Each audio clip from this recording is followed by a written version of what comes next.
జ్యోతి updates చూద్దాం.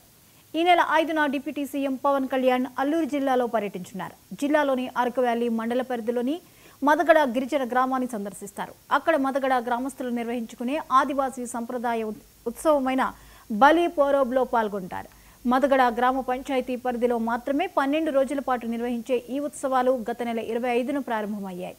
అల్లూరు జిల్లాతో పాటు మన్యం జిల్లా, ఒడిశా రాష్ట్ర ఆదివాసీలు ఈ ఉత్సవంలో పాల్గొంటారు.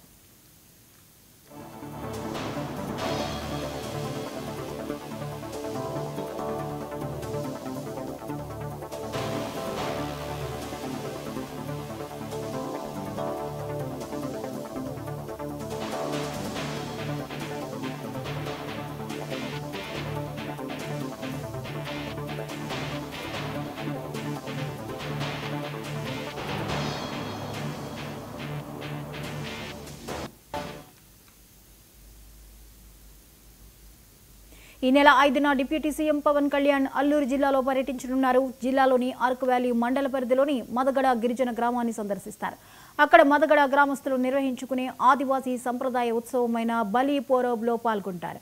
మదగడ గ్రామ పంచాయతీ పరిధిలో మాత్రమే 12 రోజుల పాటు నిర్వహించే ఈ ఉత్సవాలు గత నెల 25న ప్రారంభమయ్యాయి. అల్లూరు జిల్లాతో పాటు మన్యం జిల్లా, ఒడిశా రాష్ట్ర ఆదివాసీలు ఈ ఉత్సవంలో పాల్గొంటారు.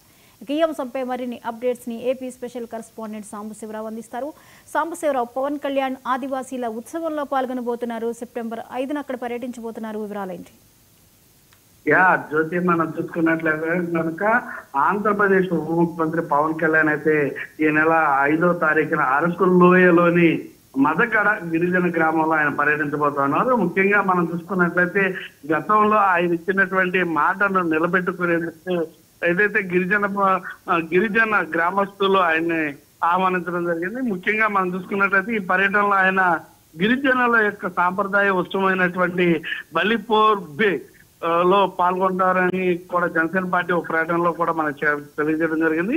అదేవిధంగా ఈ వేడుక గత నెల 25న ప్రారంభమైంది. ఈ ప్రారంభమైనప్పటి నుంచి కూడా 12 రోజుల పాటు ఈ యొక్క వేడుక కొనసాగనుంది. పవన్ కళ్యాణ్ గిరిజన పుత్రుల ఆహ్వానం మేరకు అయితే ఈ ఉత్సవాల చివరి రోజున హాజరు కాబోతున్నారు. జనసేన పార్టీ కూడా దీన్ని ధృవీకరించడం జరిగింది. బలిపోర్ ఉత్సవం విశేషాలు మనం చూసుకున్నట్లయితే కనుక బలిపోర్బు అనే అరకు ప్రాంతంలో గిరిజనులు అత్యంత భక్తి శ్రద్ధలతో జరుపుకునేటటువంటి ఒక సాంప్రదాయ ఉత్సవం. ఈ పండుగ గిరిజనుల సంస్కృతి సాంప్రదాయాలకు అడ్డం పడుతుంది. అదేవిధంగా ఆంధ్ర సరిహద్దుల్లో ఉన్నటువంటి గ్రామాల్లో జరిగే ఈ వేడుకకు అటు ఒరిస్సా నుంచి కూడా చాలా మంది ఆదివాసీలు ఇక్కడ పాల్గొనడానికి ఈ పండుగలో పాల్గొనడానికి వస్తారు. అదేవిధంగా ఈ ఉత్సవం ద్వారా ఆంధ్ర, ఒరిస్సా గిరిజన ప్రాంతాల మధ్య ఉన్నటువంటి సాంస్కృతిక అనుబంధమే కాకుండా కుటుంబ బంధాలు కూడా బలోపేతం కూడా అవుతాయి. అదేవిధంగా ఉప ముఖ్యమంత్రి పవన్ కళ్యాణ్ మనం చూసుకున్నట్లయితే కనుక ఈ ఉత్సవంలో పాల్గొనడం వల్ల ముఖ్యంగా మనం చూసుకున్నట్లయితే కనుక అక్కడ ఉన్నటువంటి అంటే గిరిజన ప్రాంతాల్లో ఉన్నటువంటి ఏదైతే వారి సాంప్రదాయం మరింత అందరికీ కూడా బయటికి వెళ్ళేటటువంటి అవకాశం ఉంటుంది. అదేవిధంగా ఏదైతే గిరిజన సాంప్రదాయాలకి కూడా ఈ ఉత్సవంలో పాల్గొనడం ద్వారా సంస్కృతికి మరింత గౌరవాన్ని కూడా తెచ్చిన విధంగా కూడా ఉంటుందని కూడా విశ్లేషకులు చెప్తున్నటువంటి పరిస్థితి. అదేవిధంగా ప్రభుత్వం ఏర్పడిన తర్వాత గిరిజన సంక్షేమంపై ప్రత్యేక దృష్టి సారించినటువంటి పవన్ కళ్యాణ్ కీలక నాయకుడిగా గిరిజన ప్రాంతాల్లో వారి సాంప్రదాయ ఉత్సవాల్లో పాల్గొనడం ద్వారా గిరిజనుల సమస్యలను కూడా నేరుగా తెలుసుకునే అవకాశం ఉంటుంది. ఈ పర్యటన ద్వారా ప్రభుత్వం కూడా గిరిజనులకు దగ్గరగా ఉంటుందని మాత్రం కూడా అన్ని విధాలా తెలుసుకున్నటువంటి పరిస్థితి. మొత్తంగా ఏదేమైనప్పటికీ కూడా ఒక గిరిజన పండుగకి పవన్ కళ్యాణ్ వెళ్ళడం అనేది మాత్రం అందరినీ కూడా ఆకర్షిస్తున్నటువంటి విషయం. Jyoti, right, thank you Sambasivarao.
CM Revanth Reddy వేళ భద్రాద్రి కొత్తగూడెం